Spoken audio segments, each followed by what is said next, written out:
I'm Amber Herd, and I am here today to speak for a second, not as an actress, not as the actress you may have never heard of, but as the human, as the person who's aware, slightly, awake, slightly, but motivated greatly. I guess it started very early for me. I grew up on the border, the US-Mexican border in Texas, where I saw my dad work. He did manual labor alongside a labor force comprised almost entirely of immigrants, migrants. And we had a lot of these migrants living with us. I considered them friends and family. I grew up on my dad's construction sites, bonding with them. You can imagine how bummed I was when I learned I didn't necessarily get entitled to a quinceañera. It was very disappointing. But I considered these people my friends and family, and we would take trips across the border often through my childhood. I think in my first interaction or my first recollection of the impact of injustice, unfairness, it hit me on those trips when I could drive across the border, and on the return trip back north across the border, it would land on me that I, by the accidental geography of my birth, could make that trip in both directions. And that why I, born by some accident, some fate, a few miles north of this line, soon to be a fence, why I had this privilege, my counterparts living a few miles south didn't have that privilege. And it struck me as inherently unfair.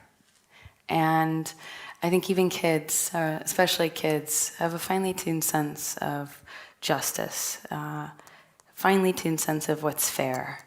And something just didn't seem fair to me. So later I moved to Los Angeles, I started working, but the indelible mark left on me by those experiences and the experiences I accrued over a lifetime of that drove me to start working. I started going to the border on research missions with the ACLU. I worked in children's hospitals, specifically ones that I could translate at, and I later started taking trips to refugee camps through various nonprofits, and now with my work with the ACLU and the United Nations, I have found myself in a position where I am speaking on behalf of others who might not necessarily have that voice. I think it's important because simply put, if anyone's human rights are denied, everyone's human rights are undermined, and something I couldn't forget. But I'm scared now, to be quite honest. I am a white woman. I live in the 21st century. I live in the United States, so I already, won the lottery in so many ways, but I'm scared. I'm scared as I see increasingly polarized, nationalistic and popularist rhetoric flourishing. I see families separated, human rights abuses play out on the national stage without apology or accountability or retribution. I see children in cages. I see people elected to positions of power that blatantly deny and disregard the basic human rights of women, positions where they are less powerful. I watch them get elected. I watch the tone of the rhetoric change, and increasingly strong attitudes, whether they're in checkpoints or in the form of these, Supreme Court nominees. I see a lot of reasons why I should be scared. But there's hope. And what I'm seeing along with this is, I think, far more powerful.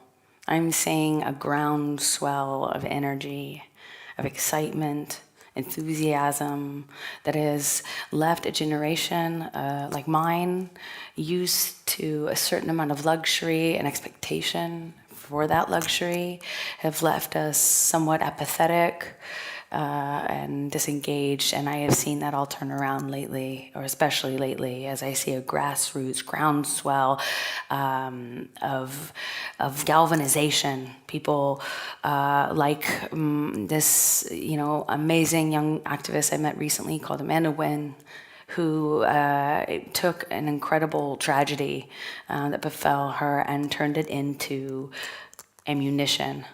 And she was one of the individuals with whom I worked to gather more support through just grassroots efforts and this galvanization that I'm speaking of. And we capitalized off of this energy, and we walked into the Senate buildings hand in hand with survivors from the constituencies that were relevant, and we confronted the senators ourselves. We organized protests. We mounted, in my opinion, a successful campaign to push the narrative, to challenge the status quo, and to say that we're here, our voices will be heard, and change, like revolution, does not happen overnight. Protests and revolution share this in common. Their result is not in a vote or a law, it is in a change of attitude, and we are seeing that happen. So to leave on a slightly more positive note, I think it is a great time for us. I think everybody here, if you believe in human rights, you are a human rights activist. Change starts at home. If you believe in this, stand up. Be the leader that you are looking for. Now's the time. Thank you.